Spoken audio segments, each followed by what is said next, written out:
आगे तो आप सब जानते ही हो। लेकिन इसी भाव के अनुसार हमें कई बार कुछ सेंटेंसेस भी बोलने पड़ते हैं, जैसे चाहे वह रोए या हंसे मुझे फर्क नहीं पड़ता, चाहे आप जाओ या ना जाओ मैं तो जाऊंगा। जैसे वो कह रही है चाहे दुनिया जो भी सोचे उसको करना प्यार, वैसे ही चाहे कोई कुछ भी करे या ना करे मुझे जो करना है मैं करूंगा। इस तरह के सेंटेंसेस अक्सर हम हिंदी में तो बोला करते हैं, बट जब हम इंग्लिश सीख रहे हैं तो इंग्लिश में कैसे बोलेंगे इन सेंटेंसेस को, यह भी तो हमें समझना चाहिए, जानना चाहिए। लेकिन उससे पहले हमें यह जानना है कि कब ऐसी स्थिति उत्पन्न होती है कि इस तरह के सेंटेंस बोलने की आवश्यकता पड़ती है। जब आपको आपका डिसीजन प्रथम नजर आता है और लोगों के थॉट, लोगों के जो भी सेइंग्स हैं, जो भी उनका अपना मत है, वो आपको साइड में नजर आता है। यानी जब कोई कुछ भी सोचे, कोई कुछ भी कहे, कोई कुछ भी बोले, बट आपने जो डिसीजन लिया है आप उसको करोगे ही करोगे। ऐसी स्थिति में आप इस तरह के सेंटेंसेस बोला करते हो। जैसे बोलते हो ना, चाहे वह बोले या ना बोले मैं तो बोलूंगा, चाहे वो पढ़े या ना पढ़े मैं तो पढ़ूंगा, चाहे कोई खुश रहे या नाराज मैं तो अपना काम करूंगा, मैं तो अपना काम कर रहा हूं। तो ऐसा न जाने कितने सेंटेंसेस इस तरह से आप बोलते हो। अब हिंदी में बोलना तो आसान है, लेकिन इंग्लिश में जब बोलना होता है तो कई बार आप अटक जाते हो। तो इंग्लिश में बोलना भी आसान है। अभी हम इन सेंटेंसेस के माध्यम से इसके स्ट्रक्चर को भी समझते हैं और स्ट्रक्चर को इन सेंटेंसेस पे अप्लाई करके उस स्ट्रक्चर को आसान भी कर लेते हैं। तो सबसे पहले बात आती है कि इन सेंटेंसेस को जो हम लिखे हैं ट्रांसलेट करने के लिए स्ट्रक्चर क्या होगा। तो आपको याद रखना है, ये तो चाहे वर्ड है, ये अक्सर रहेगा ही रहेगा, और इस चाहे वर्ड के लिए आपको यूज करना है वेदर का। किसका यूज करोगे? वेदर का यूज करोगे। उसके बाद आपने यूज करना है सब्जेक्ट, यानी जिसको बात कर रहे हो। जैसे यहां पे क्या है, वह रोए यहां से, आप जाओ या ना जाओ, कोई खुश रहे, जो सब्जेक्ट होगा वो। और उसके बाद आपने यूज करना है वर्ब का, फिर आपको यूज करना है आर का। अब इस आर के बाद कभी कभी नॉट की आवश्यकता हो सकती है या कभी कभी वर्ब की आवश्यकता हो सकती है, और उसके बाद फिर आपको कामा लगा करके अपना सेंटेंस लिख देना है। अब लग रहा होगा यार ये स्ट्रक्चर बड़ा उटपटांग थोड़ा सा है। नहीं, बिल्कुल भी नहीं है, बहुत आसान है। सेंटेंसेस पे जब हम प्रैक्टिस अभी करने चल रहे हैं ना तो बिल्कुल क्लियर हो जाएगा। देखो, चाहे वह रोए या हंसे मुझे फर्क नहीं पड़ता। हम सबसे पहले इस चाहे वर्ड को लिखेंगे इंग्लिश में, क्या होता है? वेदर। सब्जेक्ट लिखेंगे, कौन है? वह रोए या हंसे ना, कौन? वह। तो वह का मतलब क्या हो जाएगा? ही।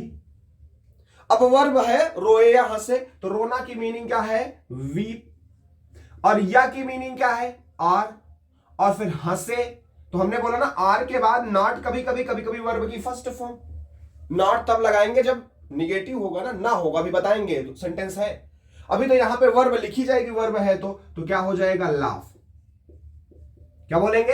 वेदर ही वीप्स, सॉरी यहां पे होगा वीप्स, क्योंकि ही के अनुसार प्रेजेंट इंडेफिनिट में यस या ईएस लगता है, और यहां पे क्या हो जाएगा? Laughs. Whether he weeps or laughs. मुझे फर्क नहीं पड़ता, तो मुझे फर्क नहीं पड़ता बोलेंगे आई डोंट केयर। सेंटेंस बनाएंगे, मुझे फर्क नहीं पड़ता, अपना सेंटेंस बोल देंगे आई डोंट केयर। चलो दूसरे सेंटेंस में समझो और क्लियर हो जाएगा। चाहे आप जाओ या ना जाओ मैं तो जाऊंगा, क्या बोलोगे? वेदर। सब्जेक्ट लिखोगे, क्या हो जाएगा? यू। जाओ का मतलब गो, या का मतलब आर, और ना का मतलब नॉट। यहां पे वर्ब नहीं लिखेंगे। जाओ या ना जाओ दोनों वर्ब सेम है ना, जाओ या ना जाओ। तो जब जाओ जाओ दोनों सेम है, तो एक बार हमने गो लिख दिया ना, तो गो आर नॉट से हो गया जाओ या ना जाओ।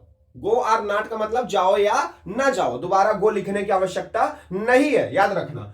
Weather you go or not. आगे बढ़ेंगे, मैं तो जाऊंगा, आई विल गो। चाहे वह बोले या ना बोले मैं तो बोलूंगा, क्या बोलोगे? वेदर। वेदर। वह का मतलब ही, बोले का मतलब क्या होगा? स्पीक। अब या ना बोले, बोले या ना बोले दोनों वर्ब सेम है और निगेटिव है तो हम क्या बोल देंगे? आर नॉट बोल देंगे, बस खत्म बात। जब दोनों वर्ब अलग अलग होंगी तो वर्ब लिखी जाएगी, सेम होगी तो नहीं लिखी जाएगी, और निगेटिव इसलिए नॉट लगा देंगे। तो वेदर ही स्पीक, और यहां पर भी वही गलती हो गई, स्पीक नहीं स्पीक्स होगा, क्योंकि ही के साथ हमें वर्ब की फिफ्थ फॉर्म यूज करनी होती है। आगे बढ़ेंगे, मैं तो बोलूंगा, मैं तो बोलूंगा कामा लगाएंगे, I will speak, I will speak. चाहे वह बात करे या ना करे, मैं तो बात करूंगा। वेदर ही टॉक्स और नॉट, आई टॉक। अभी जैसे नेक्स्ट सेंटेंस है, चाहे कोई खुश रहे या नाराज, मैं तो अपना काम कर रहा हूं, तो क्या बोलेंगे? वेदर। कोई खुश रहे या नाराज, सब्जेक्ट क्या है यहां पे? Someone, whether someone. कोई खुश रहे या नाराज, whether someone is happy or angry, whether someone is happy or angry. मैं तो अपना काम, इतना हो गया ना, चाहे कोई खुश रहे या नाराज, चाहे मतलब वेदर, कोई मतलब समवन, खुश रहे यानी इज हैप्पी, या आर नाराज एंग्री। मैं तो अपना काम कर रहा हूं, मैं का मतलब I, present continuous, doing my work, I am doing my work. ऐसे न जाने कितने सेंटेंसेस आप बोल सकते हो, चाहे कोई आए या ना आए, मैं तो आऊंगा। Whether someone comes or not, I will come. चाहे तुम खाओ या ना खाओ, मैं तो खाऊंगा। वेदर यू ईट और नॉट, आई विल ईट। चाहे तुम पढ़ो या ना पढ़ो, मैं तो पढ़ूंगा। वेदर यू रीड और नॉट, आई विल रीड। तो ऐसे और भी सेंटेंसेस आप इस तरह के स्ट्रक्चर से फॉर्म कर सकते हो। आपको यूज करना है वेदर का, उसके बाद सब्जेक्ट यूज करोगे, वर्ब लिखोगे, आर लगाओगे, फिर निगेटिव है तो नॉट, और निगेटिव नहीं है तो जो वर्ब है उसको लिख दोगे, और फिर अपने मैसेज यानी अपने डिटर्मिनेशन, अपने डिसीजन, अपने सेंटेंस को लिख दोगे। जो भी टेंस में रहेगा उस टेंस में अपने सेंटेंस को लिख दोगे, खत्म बात।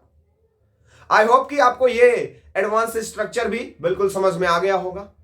और अगर कोई डाउट है तो फिर कमेंट आपके लिए है, आप वहां पे कमेंट करके पूछ सकते हो। और वीडियो को लाइक कर दो अगर अभी तक नहीं किए हो, तो चैनल को सब्सक्राइब नहीं किए हो तो सब्सक्राइब भी कर लो, वीडियो को शेयर कर दो। Thank you so much.